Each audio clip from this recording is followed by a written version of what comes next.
ধন্যবাদ। মোশাররফ, আমি মনে হয় ওই আপনাদের সকলকে রিকোয়েস্ট করেছিলাম যে এই বিশেষণগুলি ব্যবহার না করার জন্য আমার নামের সাথে। বিসমিল্লাহির রহমানির রহিম। আজকের এই কর্মশালায় উপস্থিত যশোর, নড়াইল এবং ঝিনাইদহ জেলা থেকে আগত বিএনপি সহ বিএনপির বিভিন্ন অঙ্গ ও সহযোগী সংগঠনের উপস্থিত সকল সহকর্মীবৃন্দ, মঞ্চে উপস্থিত কর্মশালার প্রশিক্ষকবৃন্দ, উপস্থিত নেতৃবৃন্দ, আসসালামু আলাইকুম। আজকে সারাদিন আপনারা 3 জেলা আলাদাভাবে হলো, এখন একত্রিতভাবে আমরা আছি, আলাদা আলাদাভাবে আপনাদের স্থানে আপনারা আমাদের যে 31 দফার উপরে আপনারা আলোচনা করেছেন। প্রশিক্ষকবৃন্দ আপনাদেরকে বিভিন্ন বিষয়, 31 দফার 31টা পয়েন্ট নিয়ে বিভিন্নভাবে ওনারা পুরো বিষয়টি আপনাদের সামনে তুলে ধরেছেন। এখন প্রিয় সহকর্মীবৃন্দ, এই যে 31 দফা, এই 31 দফা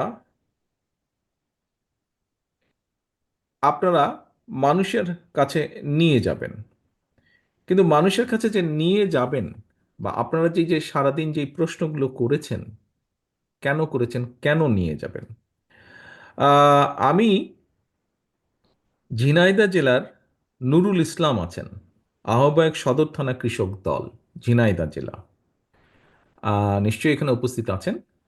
ঝিনাইদহ জেলায় মাইকটি যার কাছে আছে, ভাই ওই মাইকটি একটু ওনার কাছে দাও, নুরুল ইসলামের কাছে, কৃষক দলের নুরুল ইসলাম, পাটোয়ারি, মাইকটা ওনার কাছে দাও।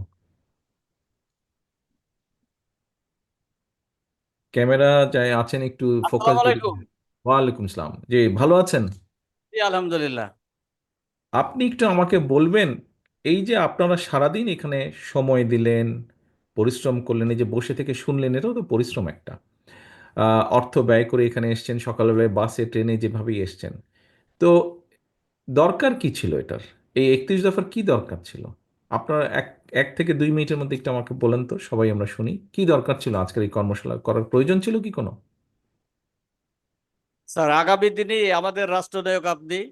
রাষ্ট্র ক্ষমতায় আসার জন্য সারা বাংলাদেশের মানুষ যাতে সুখী শান্তিতে থাকতে পারে, পলিয়ে যাওয়া হাসিনার সরকার দেশের উপরে যে অত্যাচার করেছে, সেই অত্যাচারকে আমরা পিছনে ফেলে নতুন বাংলাদেশ গড়ার লক্ষ্যে আমরা এই 31 দফা মানুষের দ্বারে দ্বারে নিয়ে যাব। আর আমাদের এই যদি আমরা এই 31 দফা বাস্তবায়ন করতে পারি, তাহলে বাংলাদেশ সুখী সমৃদ্ধশালী একটা দেশ হিসেবে উঠে আসতে পারবে। এবং আমাদের কৃষক সমাজ, আমি যে প্রশ্ন আপনার কাছে করেছিলাম, যদি কৃষক বাঁচে তাহলে দেশ বাঁচবে। এই বাস্তবায়ন হলে কৃষকের লাভবান হবে এবং দেশ সামনের দিকে এগিয়ে যাবে ইনশাল্লাহ। ধন্যবাদ, ঠিক আছে, বসেন। যশোর জেলায় কাজী আজম আছেন, যশোর জেলায় কাজী আজম আছেন, কাজী আজম যশোর জেলায়, দয়া করে মাইকটা তার হাতে দিতে হবে। আছে কি কাজী আজম? আসসালামু আলাইকুম। জি, সালাম আলাইকুম। আচ্ছা, আমরা আহ, আমাদের নূর ইসলামের কাছে শুনলাম, উনি বললেন যে আমরা যেগুলা করেছি এগুলা মানুষের কাছে নিয়ে যাব, এরকম ভাবে উনি বলেছেন 31 দফা। তো তাহলে তো আমরা কেন্দ্র থেকে আপনাদেরকে লিফলেট পাঠিয়ে দিলেই হতো, বা এরকম বই আরো বেশি কিছু দিয়ে দিলেই হতো, কিন্তু সারাদিন ব্যাপী কর্মশালা করার প্রয়োজনটা কি তাহলে? ধন্যবাদ মাননীয় নেতা। আসলে আজকে 31 দফা যেটা আমাদের রাষ্ট্র নির্মাণের বিষয় রয়েছে, রাষ্ট্র কাঠামো সংস্কারের ব্যাপারে রয়েছে, সেটার মধ্যে 2, 14, 15, 16, 17, 18, 23, 24, 25, 26, 27, 29 এবং 31, এখানে আমাদের সামাজিক নিরাপত্তা বেষ্টনীকে কিভাবে সমৃদ্ধ করা যায় তার দিক নির্দেশনা রয়েছে। আমরা সমস্ত কর্মসূচি নিয়েই সকলের কাছে যেতে পারবো না এবং যাওয়ার প্রয়োজনও নেই, কারণ যার যেটা প্রয়োজন সেটা আমাদের প্রশিক্ষকরা শিখিয়েছেন। যে মানুষটার যেটা প্রয়োজন সেটাই তাকে জানানোর দরকার। যশোর জেলার বাস্তবতা আমার মনে হয়েছে এই 13টি দফা একত্রিত। আপনি আমার আমার প্রশ্নটি বুঝতে পারেননি আপনি। আমার যেটা হচ্ছে, আপনার এই যেই নাম্বারগুলো আপনি বললেন, যেই দফাগুলো বললেন, আপনার আমরা তো কেন্দ্র থেকে লিফলেট পাঠিয়ে দিলেই হতো। এইটা আপনারা এইটা অলরেডি আমরা আমাদের নেতা অনিন্দ ইসলাম অমিতের নেতৃত্বে বিভিন্ন জায়গায় আমরা সমাবেশ করছি, আলোচনা করছি, উঠান বৈঠক করছি এবং নারী সমাবেশ করছি, আপনারা সেখানে এই করছেন, সেটা পৌঁছায় তো দিচ্ছি। আপনারা করছেন, কিন্তু সেটা আপনারা করছেন, সেটা আহ্বায়ক সাহেব উনিও বলেছেন ওনার বক্তব্যে আপনারা করছেন, কিন্তু বিষয়টা হচ্ছে এই অনুষ্ঠানটি আজকে করার কি প্রয়োজন ছিল? আপনি তো করছেনই আপনার ওয়ার্ডে ওয়ার্ডেতে, আজকের এই অনুষ্ঠানটা করার কোনো দরকার ছিল কি? অবশ্যই ছিল। ছিল এ কারণে যে আমরা এই মেসেজটা কিভাবে পৌঁছাতে পারি তার কর্মকৌশলটা আসলে আমাদের এখানে সবচেয়ে উপযুক্ত ভাবে শেখানো হয়েছে, এবং সেই আচ্ছা কর্মকৌশলগুলো এখানে নির্ধারণ করা হয়েছে। এবং আচ্ছা এটা একটা প্রেসক্রাইব ফর্মুলা হবে যেটা আমরা সব জায়গায় একই ভাষায় একইভাবে আমরা ছড়িয়ে দিতে পারবো। আচ্ছা, ধন্যবাদ, বসেন। ওহিদুজ্জামান নীলু, সাধারণ সম্পাদক, কালিয়া উপজেলা। ওহিদুজ্জামান নীলু, কালিয়া উপজেলার সাধারণ সম্পাদক। জি, নীলু, আপনি একটা প্রশ্ন করেছিলেন, আবার আপনার কাছেই ফিরে আসলাম। আমার প্রশ্নটি হচ্ছে, আপনারা যেই প্রশ্নগুলো আমাদেরকে করেছেন বা আমাকে করেছেন, আমি আসার আগে আপনারা প্রশিক্ষকবৃন্দ যারা ঢাকা থেকে এসেছেন তাদেরকে আপনারা প্রশ্নগুলো করেছেন। তো এখন আমার কথা হচ্ছে যে এই প্রশ্নগুলো কি শুধুমাত্র আপনাদেরই প্রশ্ন, না আপনারা এই প্রশ্নগুলো কারো কাছ থেকে জেনেছেন, কারো জিজ্ঞাসার মাধ্যমে আপনারা এই প্রশ্নগুলো করেছেন? ধন্যবাদ প্রিয় নেতা। আজকে আমরা এই যে কর্মশালায় উপস্থিত হয়েছি, আমরা বাইরে, প্রশিক্ষণ আপনি আপনি এই প্রশ্ন যেগুলা নেতৃবৃন্দ আপনারা যারা প্রশ্ন করেছেন, এটা কি আপনারই প্রশ্ন, না এই প্রশ্নের পেছনে আরো মানুষ আছে? শুধু ইয়েস নো এইভাবে কিছু একটা বলেন এই শর্টকাট। প্রশ্নের পিছনে আরো মানুষ আছে। তারা তারা জনগণ, কোন দেশের জনগণ? মানুষ, দেশের মানুষ, সাধারণ মানুষ। আচ্ছা, ঠিক আছে, ধন্যবাদ, বসেন। বসুন। সহকর্মীবৃন্দ, এই যে আমি তিনটা প্রশ্ন করলাম আপনাদের কাছে, দেখুন, আমি হয়তো আগামী 5, 10, 15 মিনিট আপনাদের সামনে কিছু কথা বলবো, কিন্তু আপনাদেরকে যেই তিনটা প্রশ্ন করেছি আমার পুরো বক্তব্য কিন্তু এর ভিতরে হয়ে গিয়েছে। কি প্রয়োজন ছিল এটির, কাদেরকে নিয়ে করা, এই এই আমাদের 31 দফা কাদের জন্য করা, এবং একই সাথে এই যে আপনারা যে প্রশ্ন করেছেন এটা শুধু আপনাদের প্রশ্ন না, আপনারা আসার সময় আপনাদের এলাকার মানুষ আপনাদেরকে হয়তো বলেছে, অথবা 31 দফা যখন আমরা অফিসিয়ালি লঞ্চ করেছি তারপরে আপনারা আলোচনা করেছেন, সামাজিক অনুষ্ঠানে আলোচনা করেছেন, ধর্মীয় অনুষ্ঠানে আলোচনা করেছেন, পারিবারিক অনুষ্ঠানে আপনারা আলোচনা করেছেন, আচ্ছা বিএনপি তো এরকম দিয়েছে, তোমরা এটা বলো না কেন, সেটা বলো না কেন, বা এটা কি হবে। নিশ্চয়ই এই বিষয়গুলো আপনাদের মধ্যে আলোচনা হয়েছে, হয়েছে না নেতৃবৃন্দ? ইয়েস। আমার যেটা আজকে বলার উদ্দেশ্য, আমাদের এই 31 দফা, এটি বাংলাদেশের মানুষের জন্য আমরা তৈরি করেছি। হতে পারে, হতে পারে এখানে কিছু বাদ পড়েছে, হতেই পারে, হতে পারে এখানে নতুন কিছু সংযোজন করা প্রয়োজন। সেজন্যই কিন্তু আমরা বলেছি 31 দফাটি আমরা তৈরি করেছি। প্রথমে আমরা এটি 27 দফা করেছিলাম, পরবর্তীতে আমাদের সাথে যেই দলগুলো ছিলেন আন্দোলনে তাদের পরামর্শ নিয়ে তারা তাদের পরামর্শ দিয়েছেন, 27 থেকে এটা 31 এসছে। এবং আমরা সাথে এটাও বলেছি যে এর মধ্যে যদি কোনো কিছু বাদ পড়ে, এখানে যেরকম আজকে আপনারা অনেক সদস্য, বেশ কয়েকজন সদস্য কিছু কিছু প্রস্তাব দিয়েছেন, একজন পর্যটনের কথা বলেছেন ডাক্তার সাহেব, কাজে এরকম কিছু যেটা বাদ পড়েছে, প্রবাসীদের ব্যাপারে কিছু জিনিস হয়তো বা বাদ পড়েছে, প্রস্তাবনা আসলে আমরা অবশ্যই সেগুলো বিবেচনা করব এবং এগুলোকে অবশ্যই আমরা আমাদের 31 দফার সাথে অ্যাড করব। কারণ আমাদের মূল লক্ষ্য বা মূল উদ্দেশ্য হচ্ছে দেশ এবং এই দেশের মানুষের জন্য বেটার কিছু করা। আমাদের একজন মহিলা নেত্রী, উনি উনি উনি একজন শিক্ষিকাও অবশ্য একই সাথে, উনি বলেছেন যে ওনারা যখন গিয়েছেন, যে ফ্যামিলি কার্ড নিয়ে আমরা কথা বলেছি, কোনো কোনো মহিলা হয়তো সাধারণ মানুষ তারা কিছুটা কনসার্ন এক্সপ্রেস করেছেন, হ্যাঁ আপনারা ইলেকশন আগে দিয়ে বলেন পরে করবেন কিনা, হতেই পারে, এটা হওয়াটা কারো কারোর মধ্যে শঙ্কা থাকতেই পারে, কিন্তু তারপরে উনি ওনার কনসার্নটা এখানে এক্সপ্রেস করেছেন। অর্থাৎ এই সবগুলো জনগণের পক্ষে থেকে আসা আপনাদের প্রশ্ন, লক্ষ্য উদ্দেশ্য একটাই, জনগণ, জনগণ এবং জনগণ। প্রিয় সহকর্মীবৃন্দ, আমি আপনাদের সামনে আজকে একটি কথা রিপিট করতে চাই, যেই কথাটি আমি বেশ কিছুদিন আগে আরেকটি অনুষ্ঠানে বলেছিলাম। দেখুন, এখানে উপস্থিত প্রত্যেকটা মানুষের সাথে বিগত 15 বছর বিভিন্ন রকম অত্যাচার নির্যাতন হয়েছে, অবর্ণনীয় অত্যাচার নির্যাতন হয়েছে অনেকের সাথে। কাজেই আপনারা একটি অবর্ণনীয়, একটি অকল্পনীয় একটি অবস্থার ভেতর দিয়ে আপনারা আজ এখানে এসেছেন। আপনারা প্রত্যেকে বিএনপির পোড় খাওয়া নেতা এবং কর্মী। শুধু যে এই ঘরে যারা আছেন তা না, আপনারা অনেকে আজকে এখানে আসতে পারেননি, বিশাল অংশটাই আসতে পারেনি এখানে, স্ব জেলার আপনাদের, কিন্তু তারাও পোড় খাওয়া নেতাকর্মী। আপনারা কেন এই অত্যাচার নির্যাতন সহ্য করেছেন? কেন এই যে পুড়েছেন আপনারা, অত্যাচার নির্যাতন, জেল, জরিমানা, গায়েবী মামলা, মিথ্যে মামলা, এই যে এটার ভিতরে আপনারা পোড় খেয়েছেন, পড়েছেন, কেন করেছেন আপনারা? আপনারা করেছেন এ কারণেই, যেটি আমি বিশ্বাস করি, সেটি হচ্ছে একটি বিশ্বাস, একটি আদর্শকে ধারণ করেন বলি। কি সেই বিশ্বাস? সেই বিশ্বাসটি হচ্ছে দেশ, দেশের মানুষ, দেশের মানুষের গণতান্ত্রিক অধিকার, দেশের সর্বোপরি দেশের মানুষের অধিকারকে প্রতিষ্ঠিত করার জন্য, এটিতে আপনারা বিশ্বাস করেন। কাজেই নেতৃবৃন্দ, যেহেতু আমরা দেশের মানুষের রাজনৈতিক এবং অর্থনৈতিক অধিকার প্রতিষ্ঠার জন্য সংগ্রাম করেছি, যেহেতু আমরা দেশের মানুষের বাক স্বাধীনতা অধিকারের জন্য প্রতিষ্ঠা করার জন্য আমরা সংগ্রাম করেছি, কাজেই আজকে কিন্তু আমাদের দায়িত্ব অনেক বেশি। আজকে আমাদের দায়িত্ব অনেক বেশি। আপনারা নিজেরাই বললেন, আপনাদের মধ্যে থেকে একজন বলেছেন, আমি ওভারঅল কথা ধরে নিচ্ছি, এবং আপনারা যখন সকালে এসেছেন, হয়তো আপনাদের অনেকেই, আপনাদের পরিবার হোক, আত্মীয় স্বজন, বন্ধু বান্ধব, পরিচিতজন অনেকেই বলেছেন, এই সুযোগ পেলে তুমি এই কথাটি জিজ্ঞেস করবে বা এই বিষয়টি তুমি তুলে ধরবে। নিশ্চয়ই হয়েছে, অনেকের সাথে, সবার সাথে নয়, হয়েছে না ভাই? আপনাদের অনেকের সাথে বলেছে, কেউ না কেউ বলেছে যে ভাই তুমি সুযোগ পেলে এই কথাটি বলবে। তার মানে এই যে জনগণ আপনাদেরকে বলেছে, যারা বলেছে তারা তো পাবলিকেরই অংশ, জনগণের অংশ। কেন বলেছে?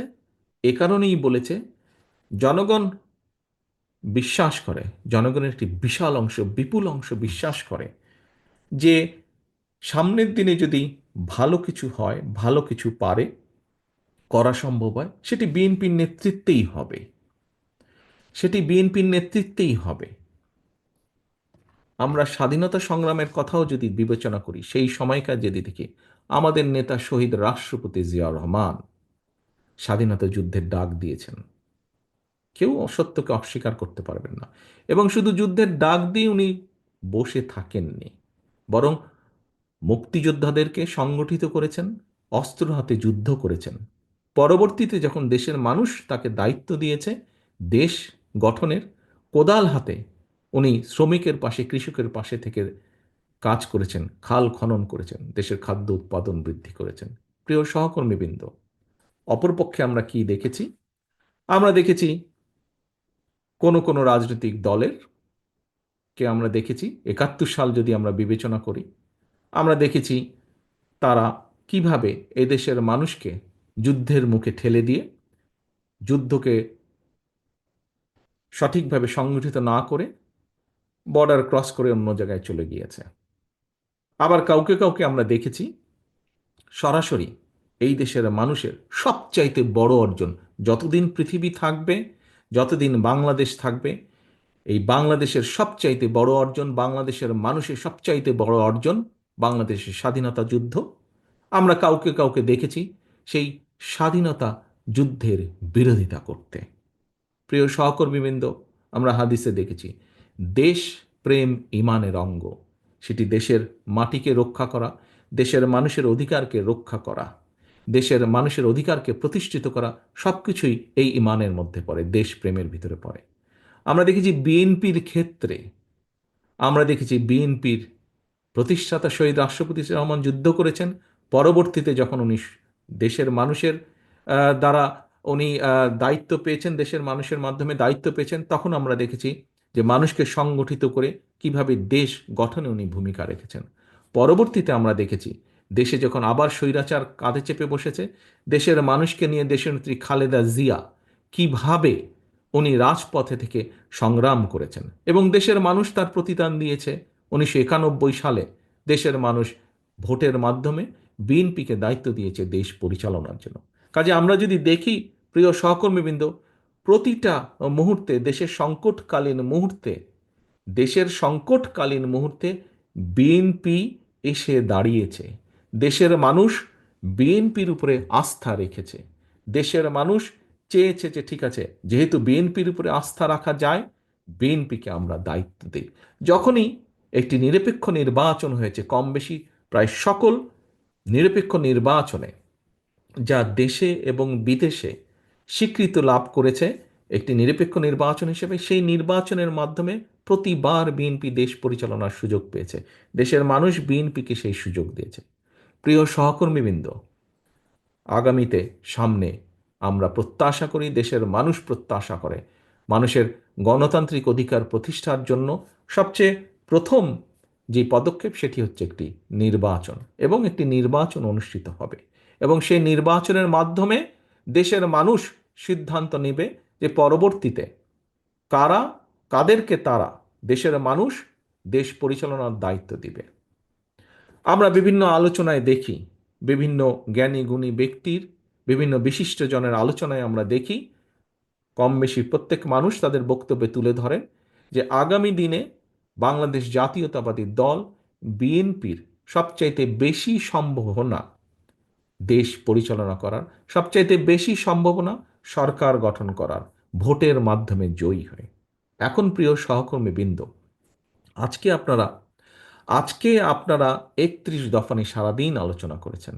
কেন আলোচনা করেছেন? খুব সংক্ষেপে বলতে হলে, এই ৩১ দফার মাধ্যমে আমরা দেশের পরিবর্তন ঘটাতে চাই, শুভ পরিবর্তন, পজিটিভ পরিবর্তন, যেটি মানুষ প্রত্যাশা করে। এখন এই পরিবর্তনটি, এই পরিবর্তনটিতে কোনো জাদু বা ম্যাজিক না যে আমরা বলবো আর হয়ে যাবে। এই পরিবর্তনের জন্য আমাদের নিজেদেরকে প্রস্তুত হতে হবে, আমাদের মন মানসিকতার পরিবর্তন ঘটাতে হবে প্রথমে।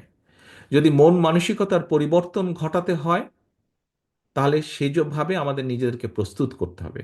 একটু আগে আমি বলেছি, আপনারা প্রত্যেকে এখানে দেখেছেন, আমি যদি একটি বিষয়কে উদাহরণ হিসাবে নিয়ে আসি, যে আমাদের একজন সহকর্মী, একজন শিক্ষিকা, আমাদের দলের একজন নেত্রী বলেছেন, উনি যখন বিভিন্ন উঠান বৈঠকে গিয়েছেন, বলেছেন অনেক মহিলা খুশি হয়েছে ফ্যামিলি কার্ডের কথা শুনে।